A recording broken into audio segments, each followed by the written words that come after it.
Hi, my name is Eddie Culin, and I have been a worship leader in Southern California since 2004. I just wanted to say thanks for taking a few minutes to hear just a part of my story and what God has been doing over the past 15 years. I came to Riverside when I was about 22, and I was pretty lost. I didn't know what I was doing. I didn't know where I was going. I'd done a really good job of messing up life up until that point. But thankfully, God showed me rescue in the form of an opportunity. My brother was already down here. He'd been going to school and he got connected with the church. He said, "Hey, why don't you come down for a 3-month internship in the summer of 2004? I said, "I don't think so. I don't know if that's a great idea." He said, "Just pray about it. Just take some time and pray." Up until that point, I was a Christian on paper, but hadn't really lived that out in life. So I decided, all right, I'm gonna give this a shot. I'm really gonna pray about it. And over the course of a month, my heart changed radically. And for the first time in my life, I feel like I really heard God speak, and He said, "Go."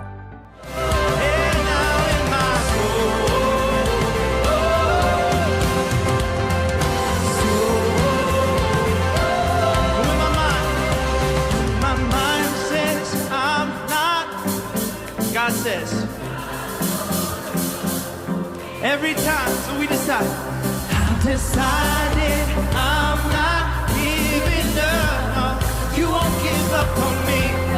You won't give up on me. Come on, your love is holding on. Now, God was doing an incredible work of shaping my character, really rebuilding how I saw Him, how I interacted with Him, who I believed I was and who I believed God was. And in that time, He brought me to this beautiful woman that I got to marry in 2008. And since then, we've had 3 kids as well. It's been a wild ride. We sing about faithful He is, Mom. You've been faithful through every storm, yes you have. And you'll be faithful forevermore, 'cause you have done great things. Oh. Now, over the course of time, I've had the opportunity to lead for students in elementary school, junior high and high school, young adults, and I've seen God work in all of those environments. It's incredible to see people have those moments, those connections, where they're able to understand and connect with God in those ways.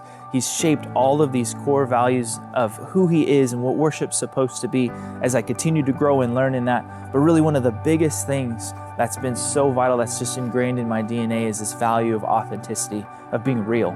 People can sniff out in a second when we're trying to put on a facade. But when we come and we're just as vulnerable as we possibly can, God moves in those moments and does incredible things. Jesus, Jesus,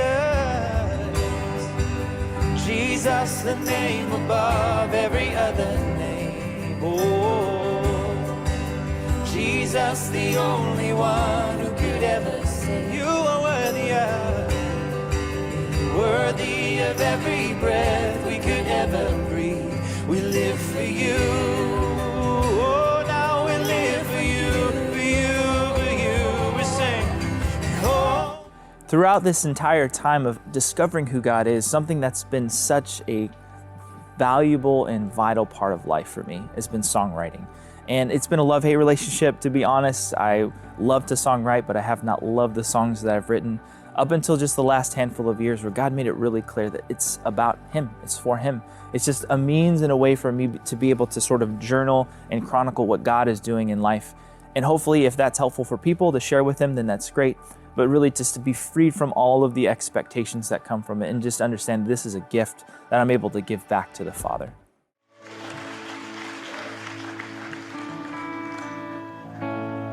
Cause there's a name we can call,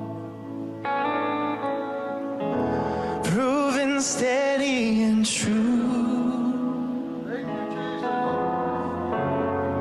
unrivaled in power. He's faithful to see us through. Now, it would be great to say that the entire time has been smooth and good and easy, but that would be a lie.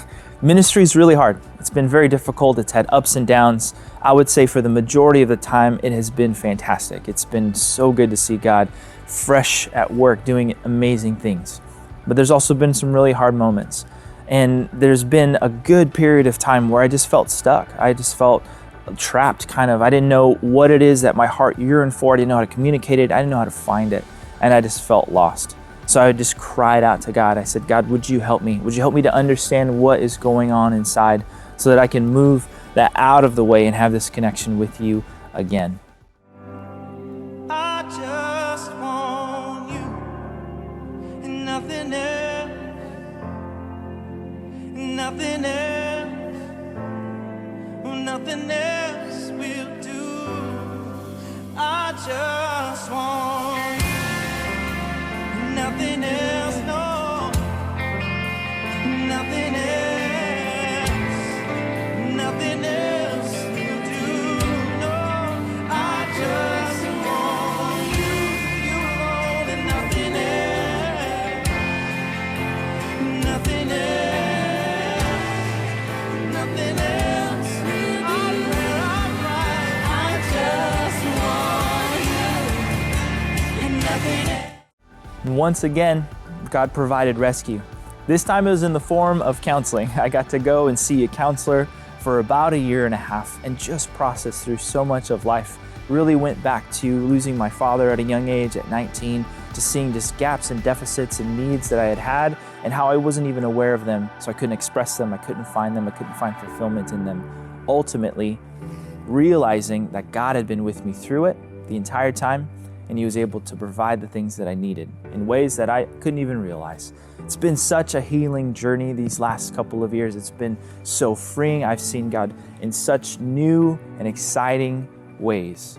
My God is the finished yet. He did it before, do it again. I trust Him with what comes next. God, I know He's so faithful. In my hindsight says I can trust Him with what's next. God, I know He's no